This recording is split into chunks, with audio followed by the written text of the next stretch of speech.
So will learn about colours today. Colour जो है वो बहुत इंपॉर्टेंट पार्ट होता है जब हम कोई भी एप्लीकेशन बना रहे होते हैं, क्योंकि colour is the attraction point of any application we use. Eventually अगर हम कोई कपड़े भी खरीदने जाते हैं तो सबसे पहले हम उसका कलर देखते हैं, रात देखते हैं, प्राइस टैग। तो हम अब कलर्स के बारे में समझेंगे कि वो क्या होता है, कैसे होता है, हम यूआई यूएक्स डिजाइन के अंदर से कैसे यूज़ करते हैं। तो सबसे पहले कलर व्हील बहुत ज़्यादा इंपॉर्टेंट है।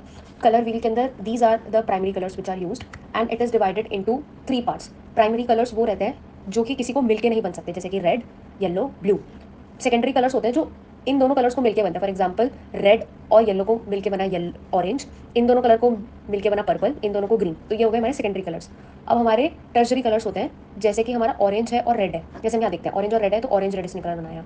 येलो और ग्रीन को मिलके येलो ग्रीन बना, और येलो और ऑरेंज को मिलके येलो ऑरेंज बना। तो ये हमारे टर्शरी कलर्स होते हैं जो हमारे सेकेंडरी और प्राइमरी कलर्स को मिक्स करके बनता है। अब इसके अलावा हमारे ह्यूज होते हैं, टेंट्स होते हैं, टोन्स होते हैं, शेड्स होते हैं, जिसको हम एक एक करके समझेंगे, जो हम अपने कलर्स के अंदर एक टेक्निकल वर्ड्स को यूज़ करते हैं। ह्यूज जो होते हैं, these are the basic primary and secondary colours, normal colours. फिर हमारे आते हैं टिंट्स। ह्यूज मतलब कोई भी नॉर्मल कलर जब वो शेड बढ़ते बढ़ते बढ़ते बढ़ते वाइट में कन्वर्ट हो जाए तो उसे बोलते हैं टिंट्स। और जब कोई हमारा कलर मिलाते मिलाते हम एंड स्टेज पे ब्लैक पे पहुंच जाते हैं तो उसे बोलते हैं शेड्स। ठीक है, तो colour to white tints, colour to black shades. Next हमारा आता है दिस इज शेड्स। ठीक है, शेड्स का मतलब ये है कि जब हमारे डिफरेंट डिफरेंट चीज़ें डिफरेंट डिफरेंट, जैसे ह्यू हो गया, टेंट हो गया, टोन्स हो गया, शेड्स हो गया, तो शेड्स जो हमारे पास प्रॉपर आती रहती है, एंड गोल पर आते आते हमारा ये ग्रे कलर बन जाता है, जो हमारा शेड होता है। तो इसके अलावा एक और चीज़ हमें ध्यान रखनी है कि टोन जो होता है ना वो ब्लैक एंड वाइट दोनों का रहता है। जैसे कि हमने पीछे देखा, तो अगर हम इन दोनों को मिला देंगे, जैसे ये वाला पार्ट और फिर ये वाला पार्ट पूरा मिला देंगे, तो हमारा कंप्लीट एक टोन बन जाएगी।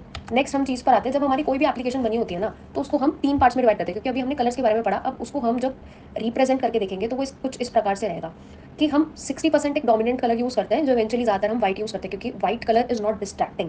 व्हाइट टू ब्लैक कलर्स जो सारे के सारे होते हैं, these are the extra colours जो हमें इंक्लूड नहीं करना होता है और काफ़ी बढ़िया रहते हैं जब हम इन्हें यूज़ कर रहे होते हैं अपने बैकग्राउंड वगैरह के लिए।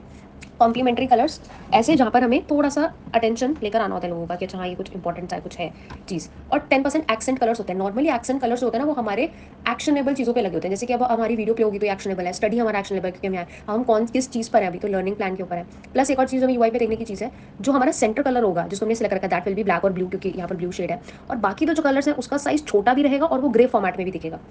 ठीक है, अब नेक्स्ट हम चीज़ पर आते हैं, कलर कॉन्ट्रास्ट। कलर कॉन्ट्रास्ट मतलब बैकग्राउंड के ऊपर जो हमारा कभी भी टेक्स्ट लिखा होता है उसको हम चेक कर सकते हैं। कलर कॉन्ट्रास्ट डॉट CC एक काफ़ी अच्छी वेबसाइट है। जैसे ए लार्ज होता है, ट्रिपल ए पार्स मतलब चीज़ें होती है जिसके अंदर हम चेक कर सकते हैं। तो इसके अंदर वो चेक करता है कि उसकी वैल्यू क्या है। अगर वैल्यू हमारी 4.50 से स्टार्ट होती है, it means it will pass both the test and till it goes to 21.00। अगर इसके नीचे 4.5 के नीचे कोई भी वैल्यू होगी, उसका हमें वो टेक्स्ट हमें प्रॉपरली शोकेस ही नहीं होगा जो लिखा है।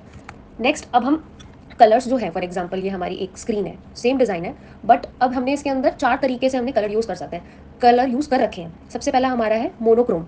मोनोक्रोम वो कलर्स होते हैं जैसे कि हमने कोई एक कलर ले लिया और उसी के शेड हमारे बन रहे हैं, मतलब कि हमने एक टोन यूज़ करा है, तो टोन में हमारा कलर ऐसा दिखेगा। फिर एनोलॉजस होते हैं।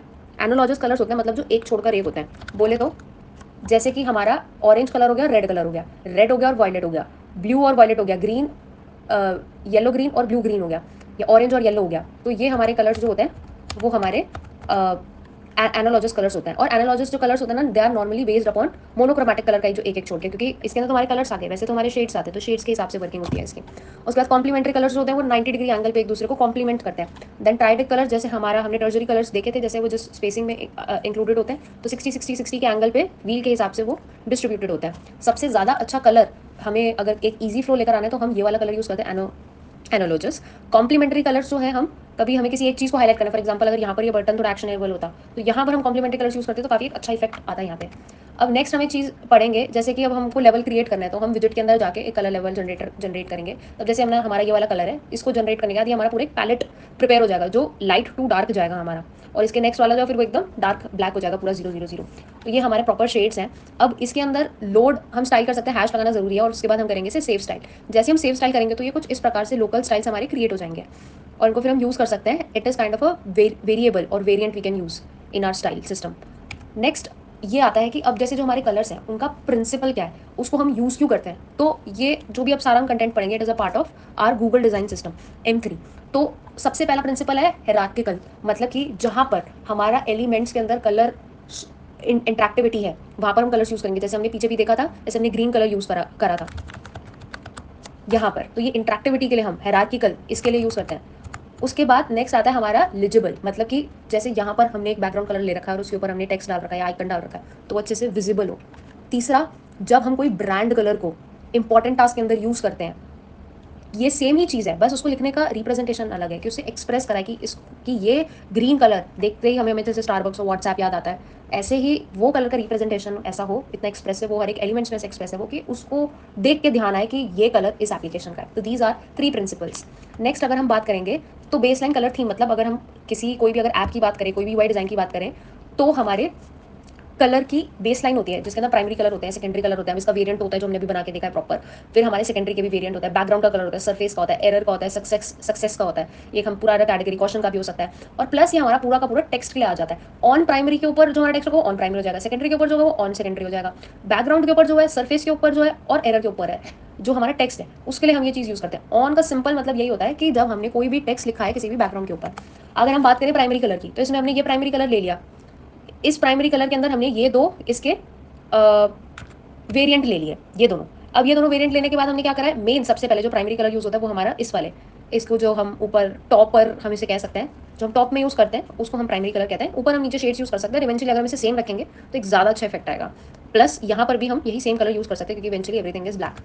फिर हमारा सेकेंडरी कलर आ जाता है जहाँ पर हमारा मेन एलिमेंट, जैसे कि फॉर एग्जाम्पल हम यहाँ इसके लिए शेड के लिए या यहाँ पर स्ट्रोक के लिए या यहाँ पर शायद हम स्ट्रोक दे देते इस रंग के, तो काफी ब्यूटीफुल लगता है। तो दीज आर द, मतलब एक स्क्रीन के ऊपर जो हम दो कलर शो कर रहे हैं, white and black and greys, मतलब व्हाइट टू ब्लैक, और जो पूरा ग्रेज का जो शेड रहता है that is always this part, उसको हम इंक्लूड नहीं करते कभी भी कलर के अंदर। So these two colours are used. After that हम सेकंड लेयर के ऊपर अब बात आते हैं जो हमारा surface, background and error colours होता है। अब बैकग्राउंड तो हमारा ये बैकग्राउंड हो गया, सरफेस मतलब जैसे कि ये हमारे छोटे छोटे बॉक्स बने rectangular, these are the surface, error ये वाला पूरा पार्ट हो गया।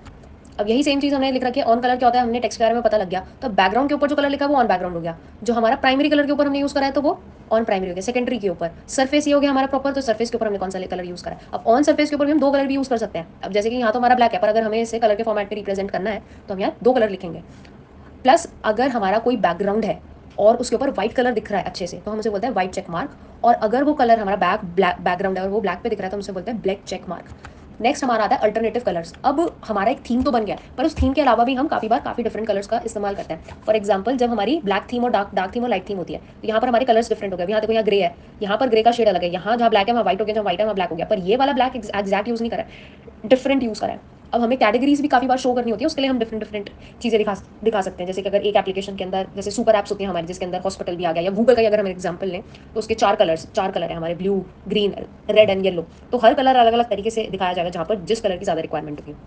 फिर हमारा डाटा विजुअलाइजेशन है, तो डाटा विजुअलाइजेशन में अब जैसे हम इसे रीड करेंगे तो काउंट्स के अंदर हमने ग्रीन कलर यूज़ करा है, यहाँ पर हमने येलो यूज़ करा है, यहाँ पर ब्लू, मतलब साइन को इंडिकेशन करने के लिए, डिफरेंट सेक्शन को अलग से दिखाने के लिए, थोड़ा और प्रॉमिसिंग बनाने के लिए हम इस कलर का यूज़ करेंगे। पर हम ध्यान रखेंगे कि बाकी जगह हम कहीं कलर यूज़ ना करें क्योंकि बाकी जगह देखो ये बहुत प्लेन डिज़ाइन है। नेक्स्ट नेक्स्ट एक और चीज़ जो हमें लास्ट में एक ध्यान रखनी है वो ये है कि अगर हमें कभी कलर पिक करके देखना है तो हम ये मटेरियल डिज़ाइन के अंदर ये एक पार्ट है, तो यहाँ से हम अपना कलर सेलेक्ट कर सकते हैं। जैसे सेकेंडरी कलर है, मैंने ये सेलेक्ट करा, इसको मैंने प्राइमरी लिया और फिर हम इसको यूज़ करके देख सकते हैं कि अच्छा अब हमारा ह्यू कैसा दिखेगा, हमारा पैलेट जो है वो किस प्रकार से हमारा बना है। अगर हम यहाँ कोई और कलर ले लेते हैं या ब्लू कर लेते हैं तो अब हमारा चीज़ें कैसे अच्छे तरीके से रिप्रेजेंट होंगी। इसके अलावा एक और चीज़ मैं मेरे जो ध्यान में है वो मैं बताना चाह रही हूँ कि हम काफ़ी बार कंफ्यूज होते हैं कि हमारा कौन सा कलर किसके ऊपर ज़्यादा अच्छा लगेगा। ऐसे अगर हमारे 3-4 कलर है, वैसे तो हम एक या दो कलर का इस्तेमाल करें तो ज़्यादा बेहतर है, बट स्टिल अगर हम 4-5 कलर्स का यूज़ करें तो हम हमेशा क्या कर सकते हैं, एक बड़ा रेक्टेंगल बना सकते हैं और इसके अंदर एक छोटा रेक्टेंगल, और इसी के अंदर हम ये वाला कलर डाल के देख सकते हैं और ये वाला कलर लेके फिर हम ये इसके ऊपर डाल सकते हैं ताकि हम देखें कि किसका कॉन्ट्रास्ट किससे अच्छे अच्छे तरीके से बैठ रहा है। तो this is all about colours जो आज सीखा है और समझा है।